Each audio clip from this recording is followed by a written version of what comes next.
The Adventure of Captain Underpants, now in full color. The first epic novel by David Pilkey.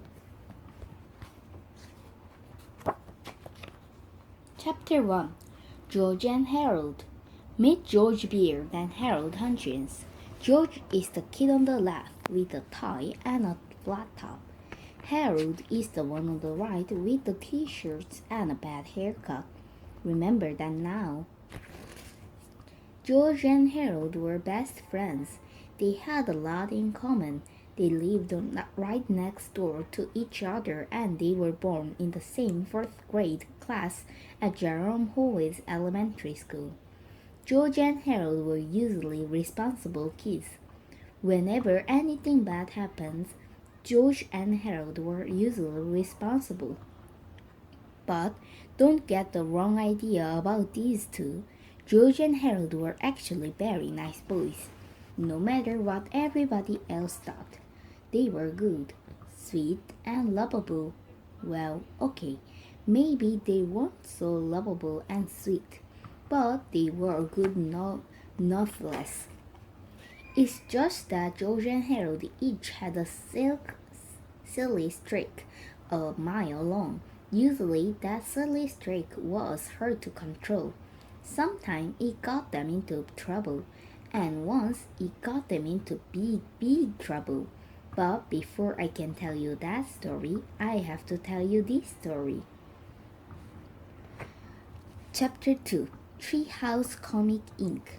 After a hard day of cracking jokes, pulling pranks, and causing mayhem at school, George and Harold liked to rush to the old treehouse in George's backyard. Inside the treehouse were two big old fluffy chairs, a table, a cupboard crammed with junk food, and a padlock crate filled with pencils, pens, and stacks of paper.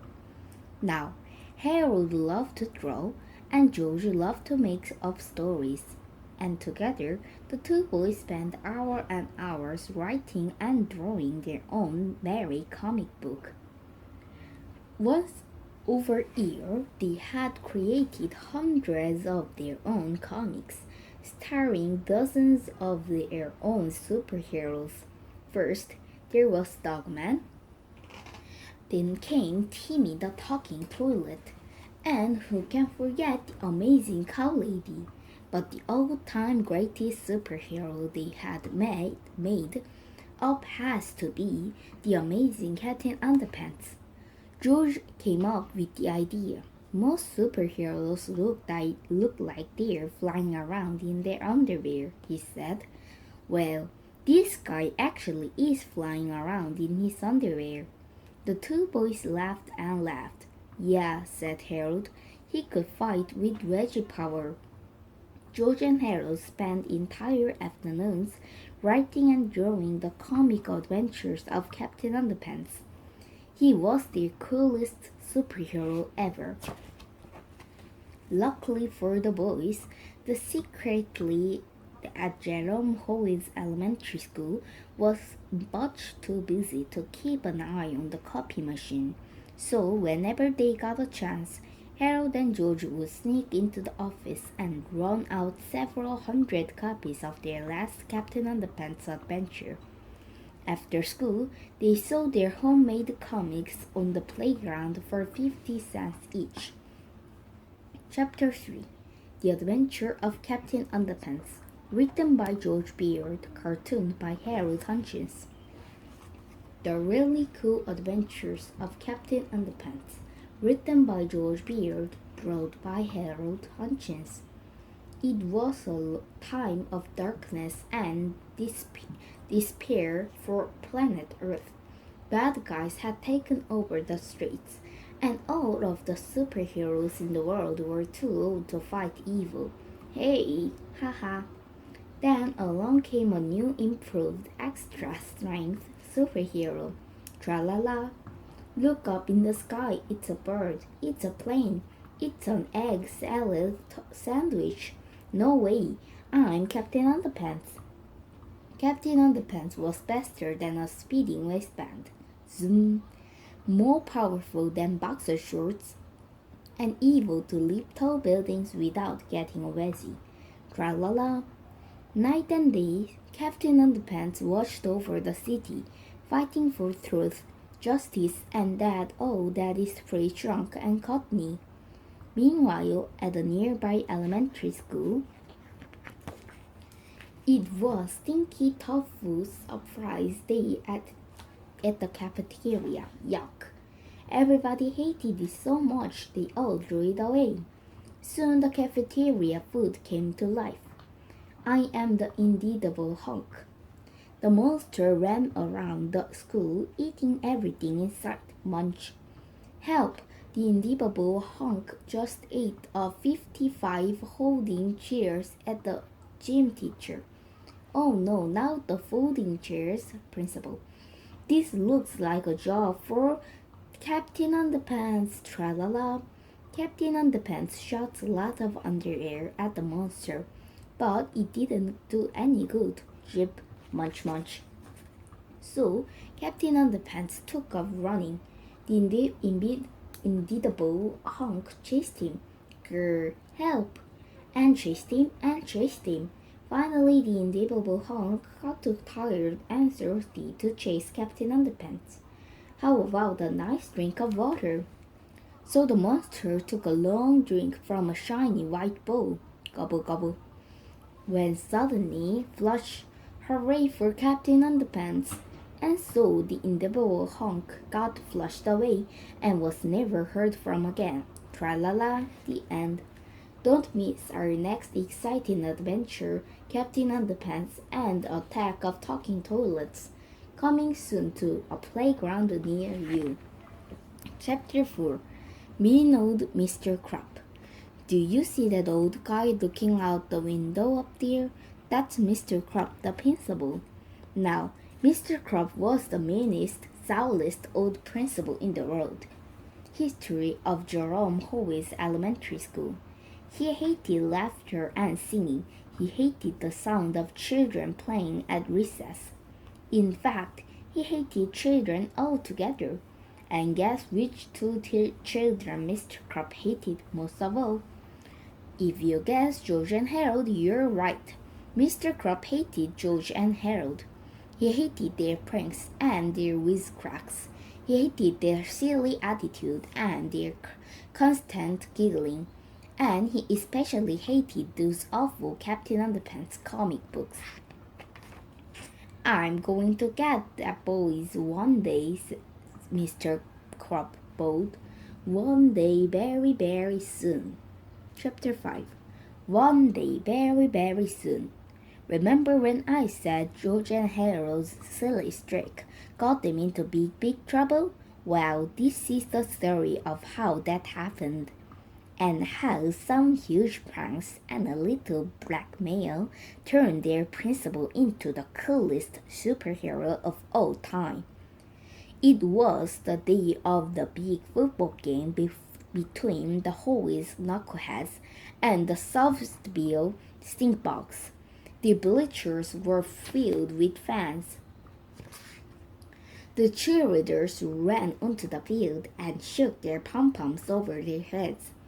A fine black dust drifted out of their pom-poms and settled all around them. "Give me a K," shouted the cheerleader. "K," replied the fan. "Give me an N," shouted the cheerleader. "N," replied the fan. "Give me an achoo," sneezed the cheerleader. Achoo, replied the fan. Achoo, achoo, achoo. The cheerleaders sneezed and sneezed and sneezed some more. They couldn't stop sneezing. "Hey," shouted a fan in the bleachers. "Somebody sprinkled black pepper into the cheerleader's pom-pom." "I wonder who did that?" asked another fan. The cheerleaders stumbled out of the field, sneezing and riffing with mucus, as the marching band took their places. But when the band began to play, steady streams of bubbles began blowing out of their instruments. Bubbles were everywhere. Up and down the field, the marching band slipped and slid, leading behind a thick trail of wet, bubbly foam. Hey, shouted a fan in the bleachers. Somebody pulled bubble bath into the marching band's instruments. I wonder who did that, asked another fan. Soon, the football team took the field. The knuckleheads kicked the ball. Up, up, up went the ball. Higher and higher it went. The ball sailed into the clouds and kept right on going until nobody could see it anymore. Hey, shouted a fan in the bleachers. Somebody filled the game ball with halloum. I wonder who did that, asked another fan. But the missing ball didn't make any difference because at that moment the knuckleheads were rolling around the field, scratching and itching like crazy. Hey, shouted the coach. Somebody replace our deep heating muscle rub lotion with Mr. Frankster's extra scratchy itching cream. We wonder who did that, shouted the fan in the bleachers. The whole afternoon went much the same way, with people shouting everything from, Hey, somebody put sea monkeys in the lemonade to, Hey, somebody glued all the bathroom doors shut. Before long, most of the fans in the bleacher had gotten up and left. The big game had been forfeited, and everyone in the entire school was miserable. Everyone, that is, except for the two giggling boys crouched in the shadow beneath the bleachers. Those were our best pranks yet, laughed Harold. Yep, chuckled George. They will be hard to stop, that's for sure. I just hope we don't get busted for this, said Harold. Don't worry, said George. We covered our tracks really well. There's no way we get busted. Chapter 6. Busted. The next day at school, an announcement came over to the loudspeaker. George Beard and Harold Hutchins, please report to Principal Croft's office at once. Uh-oh, said Harold. I don't like the sound of that. Don't worry, said George. They can't prove anything. George and Harold entered Principal Croft's office and sat down on the chairs in front of his desk. The two boys had been in the office together countless times before, but this time was different. Mr. Croft was smiling. As long as George and Harold had known Mr. Croft, they had never ever seen him smile. Mr. Croft knew something. I didn't see you boys at the big game yesterday, said Mr. Croft. No, said George. We weren't feeling well. Yeah, Harold stammered nervously. We went home. Oh, too bad, said Principal Croft. You boys missed a good game. George and Harold quickly glanced at each other, gulped, and tried hard not to look guilty. Lucky for you, I have a videotape of the whole thing, Mr. Croft said. He turned on the television in the corner and pressed the button on the VCR. The black and white image appeared on the TV screen. It was an overhead shot of George and Harold sprinkling peppers into the cheerleaders' pom-poms. Next came the shot of George and Harold pulling liquid bubble bath into the marching band's instruments. How do you like the pre-game show? Asked Mr. Croft with a devilish grin. George eyed the television screen in terror. He couldn't answer. Harold's eyes were glued to the floor. He couldn't look. The tape went on and on, revealing all of George and Harold's behind-the-scene acts. But now, both boys were eyeing the floor, squirming nervously and dripping with sweat. Mr. Croft turned off the TV. You know, he said, ever since you boys came to this school, it's been one prank after another. First, you put these Semitic frogs in the jelly-o salad at the print teacher banquet. Then you made it snow in the cafeteria. Then you reached out intercom so they played We're All Yankville song full blast for 6 hours straight. For 4 long years, you two have been running amok in this school, and I've never been able to prove anything until now. Mr. Crop held the videotape in his hand. I took the liberty of installing tiny video surveillance cameras all around the school. I knew I'd catch you two in one act one day. I just didn't know it would be so easy. Chapter 7. A Little Blackmail.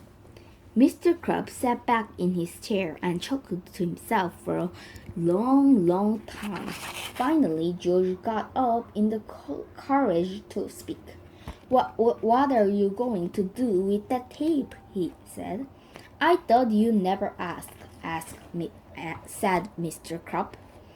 I've thought long and hard about what to do with this tape, Mr. Crab said. At first, I thought I'd send copies to your parents. The boys swallowed hard and sank deeply into their chairs.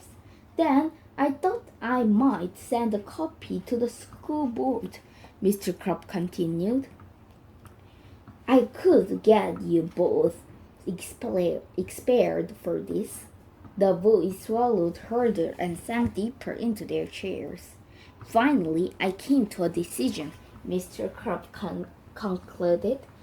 I think the football team would be very curious to find out just who was responsible for yesterday's fiasco. I think I will send a copy to them. George and Harry leaped out of their chairs and fell to their knees. No, cried George. You can't do that. They will kill us. Yeah, begged Harold. They will kill us every day for the rest of our lives. Mr. Crab laughed and laughed. Please have mercy, the boys cried. We will do anything. Anything? Asked Principal Crab with delight. He reached into his desk, pulled out a list of demands, and tossed it at the boys. If you don't want to be dead as long as you live, you will follow these rules exactly. George and Harold carefully looked over their list. This is a blackmail, said George. Call it what you like, Principal Crab snapped. But if you two don't follow that list exactly, then this tape becomes the property of the hallway's knuckleheads. Chapter 8. Crime and Punishment. At 6 o'clock the next morning, George and Harold dragged themselves out of bed, walked over to Mr. Crab's house, and began washing his car. Just then, while Harold scrubbed their tires, George roamed around the yard, pulling up all the weeds and carved grass he could find. Afterwards, they cleaned the gutter and washed all the windows of Mr. Crab's house. At school, George and Harold sat up straight, listened carefully, and spoke only when spoken to. They didn't tell jokes, they didn't pull planks, they didn't even smile. Their teacher kept pinching herself. I just know this is a dream, she said. At lunch, the two boys vacuumed Mr. Crab's office, shined his shoes, and polished his desktop. At recess, they clipped his fingernails and ironed his tie. Each spare moment in Boy's daily schedule was spent catering to Mr. Crab's every whim. After school, George and Harold mowed Mr. Crab's lawn, tended his garden, and began painting the front of his house. At sunset, Mr. Crab came outside and handed each boy a stack of books. Gentlemen, he said, I've asked your teacher to give you both extra homework. Now go home, study hard, and I will see you back here at 6 o'clock. Tomorrow morning, we will got a busy day ahead of us. Thank you, sir, moaned the two boys. George and Harold walked home dead tired. Man, this was the worst day of my entire life, said George. Don't worry, said Harold. We only have to do this for 8 more years. Then we can move away to some far off land where they will never find us. Maybe Antarctica. I've got a better idea, said George. He took a paper out of his pocket and handed it to Harold. It was an old magazine aid for the 3D hypnoring. How's this going to help us? Asked Harold. All we gotta do is hypnotize Mr. Crop, said George. We will make him give us the videotape and forget this whole mess ever happened. That's a great idea, said Harold. And the best part is we only have to wait 4 to 6 weeks for delivery. Chapter 9. 4 to 6 weeks later. After 4 to 6 of backbreaking, slave lettering, growing homework assignment, and humiliating good behavior at school, a package delivered in George's mailbox from the Little Wise Guy's Northy Company. It was the 3D hypnoring. Hallelujah, cried George. It's everything I ever hoped for. Let me see, said Harold. Don't look directly at it, warned George. You don't want to get hypnotized, do you? Do you really think it will work? Asked Harold.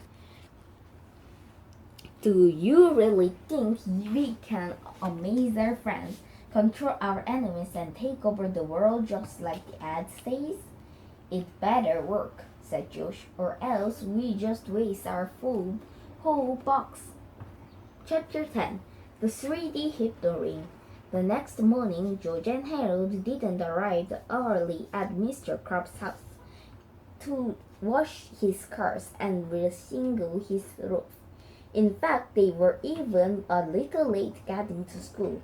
When they finally showed up, Mr. Crop was standing at the front of the door waiting for them. And boy, was he mad.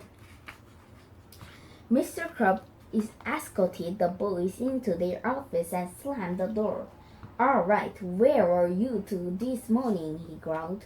We want to come over to your house, said George, but we were busy trying to figure out the secret of this ring.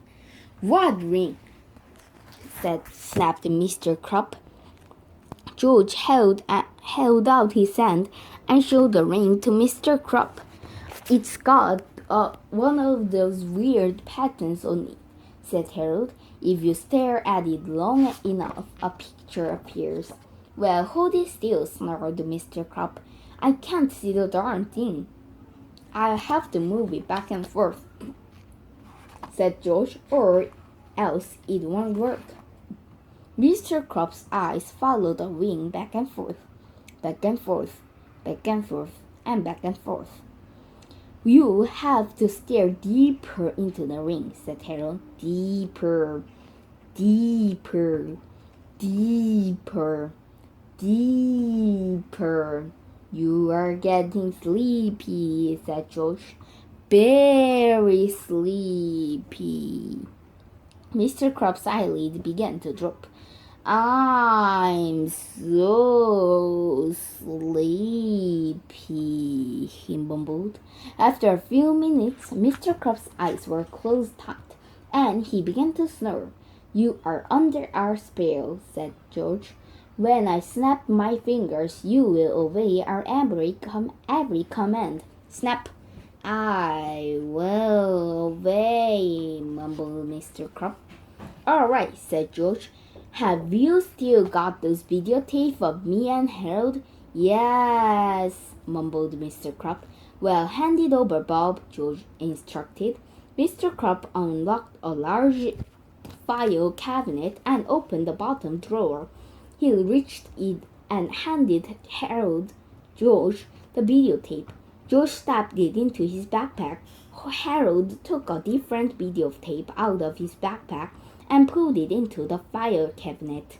"What's that video?" asked George. "It's one of my little sister's old Boomer the Purple Dragon sing-along video." "Nice touch," said George. Chapter 11. Fun with Hypnosis. When Harold bent down to close the fire cabinet, he took a quick look inside. "Whoa!" he cried. "Look at all the stuff in here." The fire cabinet was filled with everything Mr. Crop had taken away from the boys over the years. There were slingshots, whoopee cushions, skeleton bangs, baggy dog doo-doo. You name it, it was in there. "Look at this," cried George. "A big stack of Captain Underpants comic. He's got every issue." For hours, the boys sat on the floor laughing and reading their comics. Finally, George looked up at the clock. "Yikes," he said. "It's almost lunchtime. We better clean up this mess and get to class." The boys looked up at their principal, who had been standing behind them in a trance all morning. "Gee, I almost forgot about Mr. Crop," said Harold. "What should we do with him?" "Do you want to have some fun?" asked George. "Why not?" said Harold. "I haven't had any fun in the last 4 to 6 weeks." "Cool," said George. He walked up to Mr. Crop and snapped his fingers. "Snap!" "You are a chicken," he said. Suddenly, Mr. Crop leaped onto his desk and flapped his arms. "Clock, clock, clock, clock, clock!" he cried, clicking his papers off the deck behind him and pecked at his pen and pencil set. George and Harold howled with laughter. Let me try," said Harold. You are a monkey."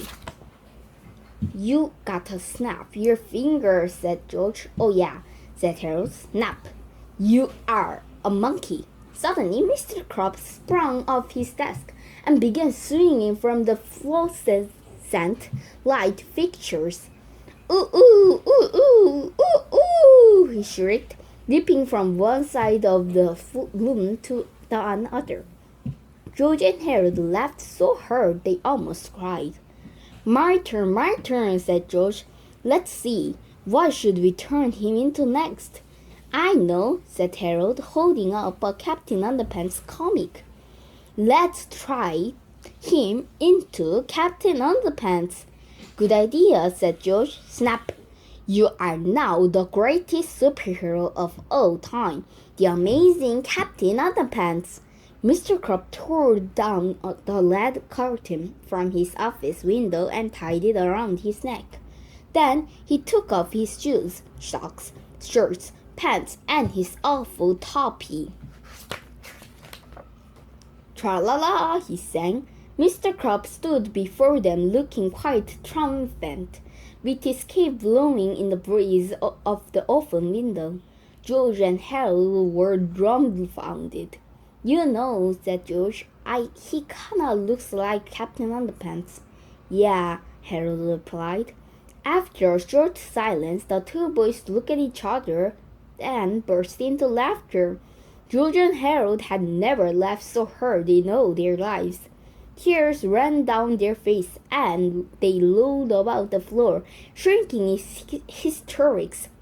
After a while, George pulled himself up from the floor for another look. "Hey!" George cried. "Where did he go?" Chapter 12. Out the window. George and Harold dashed to the window and looked out. There, running across the parking lot, was a frungy old guy in his underwear with a lead cape flowing behind him. Tra-la-la! "Mr. Crop, come back!" shouted Harold. "He won't answer to that," said George. "He thinks he's Captain Underpants now." Oh no, said Harold. He's probably running away to fight crimes, said George. Oh no, said Harold. And we gotta stop him, said George. Oh no, cried Harold. No way! Look, said George. He could get killed out there. Harold was unmoved. Or worse, said George. We could get into big trouble. You're right, said Harold. We gotta go after him. The two boys opened the bottom file cabin drawer and took out their slingshot and skateboards. Do you think we should bring anything else? Asked Harold. Yeah, said George. Let's bring the fake doggy doo-doo. Good thinking, said Harold. You just never know when fake doggy doo-doo is going to come in handy. Harold stuffed Mr. Crab's clothes, shoes, and toppy into his backpack. Then, together, the two boys leaped out the window, slid down the flagpole, and took off their skateboard after the amazing Captain Underpants. Chapter 13. Bank Robbers. George and Harold rode their skateboards all over town looking for Captain Underpants. I can't find him anywhere, said Harold. You'd think a guy like him would be easy to spot, said George. Then the boys turned the corner, and there he was. Captain Underpants was standing in front of a bank, looking quite heroic. Mr. Crab, cried Harold. Shh, said George. Don't call him that. Call him Captain Underpants. Oh, yeah, said Harold. And don't forget to snap your fingers, said George. Right, said Harold. But before he got a chance, the bank door flew wide open, and out stepped two robbers. The robbers took one look at Captain Underpants and stopped dead in their tracks. Surrender, said Captain Underpants, or I will have to resort to wedgie power. Oh no, whispered Harold and George. Nobody moved for about 10 seconds. Finally, the robbers looked at each other and burst out laughing. They dropped their loot and fell to the sidewalk, screaming in hysterics. Almost immediately, the cops showed up and arrested the crooks. Let that be a lesson to you, cried Captain Underpants. Never underestimate the power of underwear. The police chief looked quite angry, marched over to Captain Underpants. And just who the heck are you supposed to be? The police chief demanded. Why, I'm Captain Underpants, said Captain Underpants. I'm the world's greatest superhero. I fight for truth, justice, and all that it free shrunk and cut me. Oh yeah, shouted the police chief. Cuff him, boys. One of the cops took off his handcuffs and grabbed Captain Underpants by the arm. Uh-oh, cried George. We got to the crowd, waving in and out of cuffs and bystander. Harold skated up to Captain Underpants and knocked the superhero off his feet. George caught him, and the boys skated away with Captain Underpants on their shoulders. Stop, cried the cops, but it was too late. George, Harold, and Captain Underpants were gone. Chapter 14. The Big Bang. After their quick escape, George, Harold, and Captain Underpants stopped on a desert street corner to catch their breath. Okay, said George.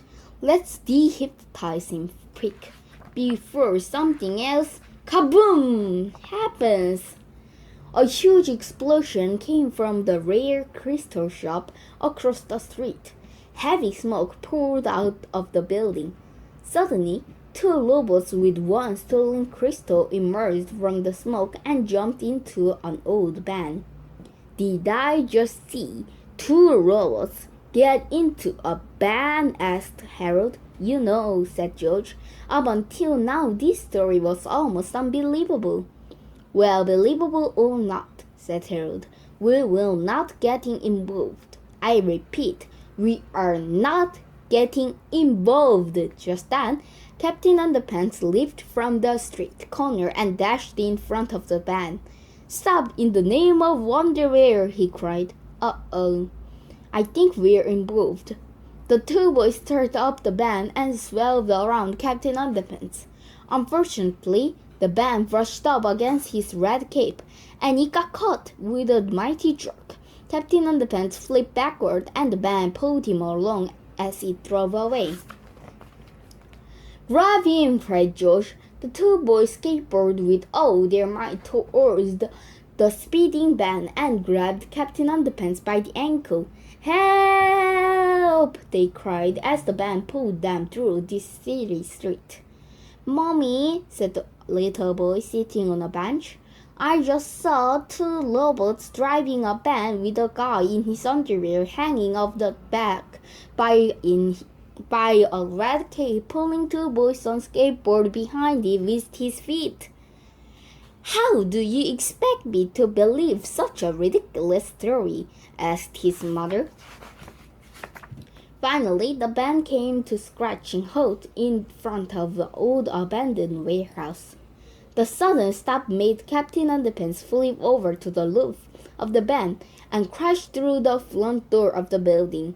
"Well, well, well," said a strange voice from inside the warehouse. "It looks as if we have a visitor." Chapter 15. Dr. Diaper. George and Harold hid behind the van until the coast was clear. Then they sneaked up to the hole in front of the door and peeked inside. Captain Underpants was all tied up. The two robots were standing guard, and a little man wearing a diaper was laughing maniacally. "I am the evil Dr. Diaper," the strange little man told Captain Underpants, "and you will be the first witness my takeover the world."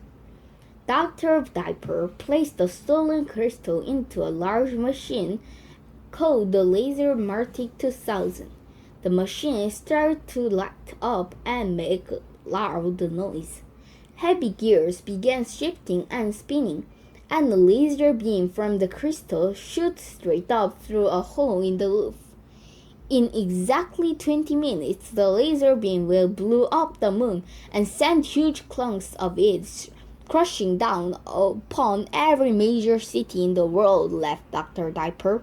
"Then I will rise from the rubber and take over the planet." "Only one thing can help us now," said George. "What?" asked Harold. "Rubber doggy doo-doo," said George. Harold took a fake doggy doo-doo and a slingshot from George's backpack and handed them to him. "Be careful," said Harold. "The fate of the entire planet is in your hands." With careful and precious aim, George shot the rubber doggy doo-doo through the air and across the room. It landed with a plop right at the feet of Dr. Diaper. "Yes," whispered George and Harold. Plop. Dr. Diaper looked down at the doggy doo-doo between his feet and turned bright red. "Oh dear me," he cried. "I'm dreadfully embarrassed. Please excuse me." He began to waddle toward the restroom. "This has never happened to me before. I assure you," he said. I guess with all the excitement, I just, oh dear. While Dr. Diaper was changing himself, George and Harold sneaked into the old warehouse. Immediately, the robots detected the boys and began marching toward them. "Destroy the intruders," said the robots. "Destroy the intruders." George and Harold screamed and ran to the back of the warehouse. Luckily, George found two old balls and gave one to the Harold. "We're not going to have to resort to extremely graphic violence, are we?" asked Harold. "I sure hope not," said George. Chapter 16. The Extremely Graphic Violence Chapter. Warning. The following chapter contains graphic scenes showing two boys beating the tar out of a couple of robots.